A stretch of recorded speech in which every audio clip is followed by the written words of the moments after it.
தீவிரவாதத்தை ஒடுக்க மத்திய மாநில அரசுகள் ஒருங்கிணைந்து செயல்பட வேண்டும். பிரதமர் வலியுறுத்தல். 50 தொகுதி கொடுக்க திமுக சம்மதம். 75 தொகுதி பெற உறுதியாக நிற்கிறது காங்கிரஸ்.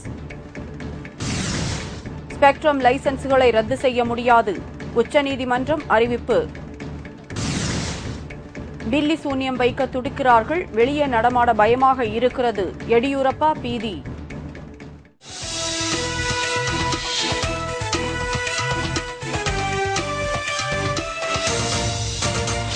வணக்கம்.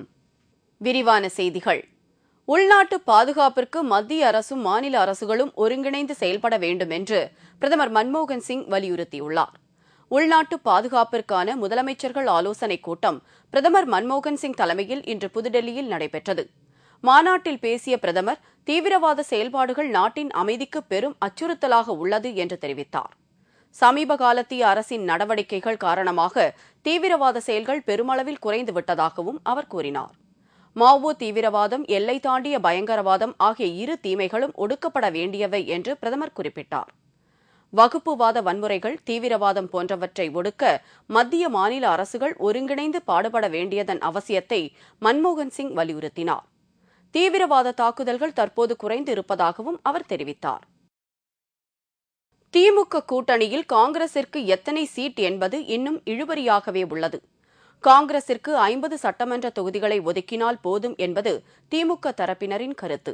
ஆனால் காங்கிரசோ 75 இடங்களை எதிர்பார்க்கிறது. தங்கள் கூட்டணிக்கு பாமக வந்தால் அதற்கும் இடமளிக்க வேண்டும் என்று கருதியே தங்களது கூட்டணியில் பாமக இருப்பதாக டெல்லியில் முதலமைச்சர் கருணாநிதி தெரிவித்தார். அத்துடன் திமுக கூட்டணியில் காங்கிரஸ் இல்லாவிட்டாலும் பாமகவை வைத்து சமாளிக்க முடியும் என்று காங்கிரஸ் மேலிடத்தை எச்சரிப்பதும் கருணாநிதியின் நோக்கமாக இருந்தது.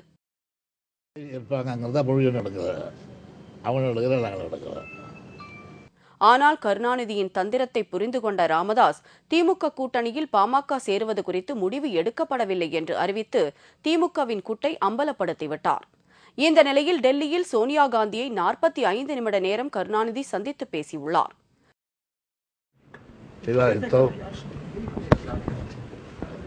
முடிவாக காங்கிரஸ் திமுக கூட்டணி தொடர்கிறது. டீடைல்ஸ் தொகுதிகளை பற்றி, எண்ணிக்கையை பற்றி வாதிக்க ஒரு குழுவை அமைக்கிறார்கள். அந்த குழுவில் யார் யார் இறங்குகிறார்கள் என்பதை விரைவில் அறிவிப்பார்கள். அதன் பிறகு என்னுடைய கூட்டணி பணிகள் தொடரும். சோனியா காந்தியும் பிடி கொடுக்காமல் காங்கிரஸ் குழுவினருடன் தொகுதி பங்கீடு குறித்து பேசும்படி கருணாநிதியிடம் தெரிவித்துவிட்டு நழுவிக்கொண்டார். இனி அந்த குழுவிடம் திமுக குழுவினர் பேச்சு நடத்த வேண்டும். சென்ற தேர்தலில் காங்கிரசிற்கு 48 தொகுதி ஒதுக்கப்பட்டது. இந்த முறை 50 தொகுதிகள் கொடுக்கலாம் என்பது திமுக தரப்பினர் கருத்தாகும். 75 தொகுதிகள் பெற காங்கிரசார் துடித்துக் கொண்டிருக்கிறார்கள். 2G ஸ்பெக்ட்ரம் லைசன்ஸ்களை ரத்து செய்ய முடியாது என்று உச்சநீதிமன்றம் அறிவித்துள்ளது. தொலைத்தொடர்புத்துறை அமைச்சராக ராசா பதவியில் இருந்தபோது ஸ்பெக்ட்ரம் லைசன்ஸ் வழங்கியதில் 1,76,000 கோடி ரூபாய் அரசிற்கு இழப்பு ஏற்பட்டதாக அரசு கணக்கு தணிக்கை தெரிவித்திருந்தது. இதைத் தொடர்ந்து ராசா மீதும் தொலைத்தொடர்பு அதிகாரிகள் மீதும் ஊழல் குற்றச்சாட்டு எழுந்தது. உச்சநீதிமன்றத்தில் வழக்கு தொடரப்பட்டு விசாரணை நடந்து வருகிறது. இன்றைய விசாரணையின்போது லைசன்ஸ் பெற்ற தொலைத்தொடர்பு நிறுவனங்கள் பதில் மனு தாக்கல் செய்ய வேண்டும் என்று உச்சநீதிமன்றம் உத்தரவிட்டுள்ளது. ஏற்கனவே வழங்கப்பட்ட ஸ்பெக்ட்ரம் லைசன்ஸ்களை ரத்து செய்ய வேண்டும் என்று மனுதாரரான சுப்பிரமணிய சுவாமி வலியுறுத்தினார். ஆனால் பதில் மனுக்களை பெற்றுக்கொண்டு விசாரணை நடத்திய பின்னர்தான் இதுகுறித்து முடிவு எடுக்க முடியும் என்று உச்சநீதிமன்றம் தெரிவித்துள்ளது. எனவே தற்போது லைசன்ஸ்கள் ரத்து செய்யப்படவில்லை. விசாரணை மார்ச் 1ஆம் தேதிக்கு ஒத்திவைக்கப்பட்டுள்ளது. பில்லி சூனியம் பீதி காரணமாக வெளியே நடமாட பயமாக இருக்கிறது என்று கர்நாடக முதல்வர் எடியூரப்பா கூறியுள்ளார். தன்னை அழிக்க நினைக்கும் எதிரிகள் தன்னை கொல்ல பில்லி சூனியம் வைக்க முயற்சிப்பதாக எடியூரப்பா ஏற்கனவே கூறியிருந்தார். இப்போது அவர் பில்லி சூனியம் காரணமாக வெளியே செல்லவே பயமாக இருக்கிறது என்று தெரிவித்துள்ளார்.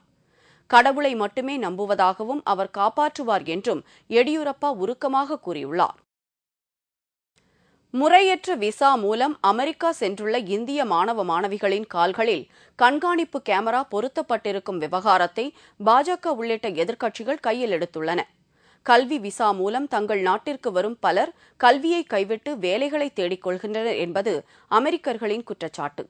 பொருளாதார வீழ்ச்சி காரணமாக அந்நாட்டினர் பலர் வேலை இழந்து நிற்கும் நிலையில் இந்தியா உள்ளிட்ட நாடுகளிலிருந்து வருபவர்கள் அமெரிக்காவின் நற்பலன்களை அனுபவிப்பதாக அந்நாட்டினர் ஆதங்கப்படுகின்றனர்.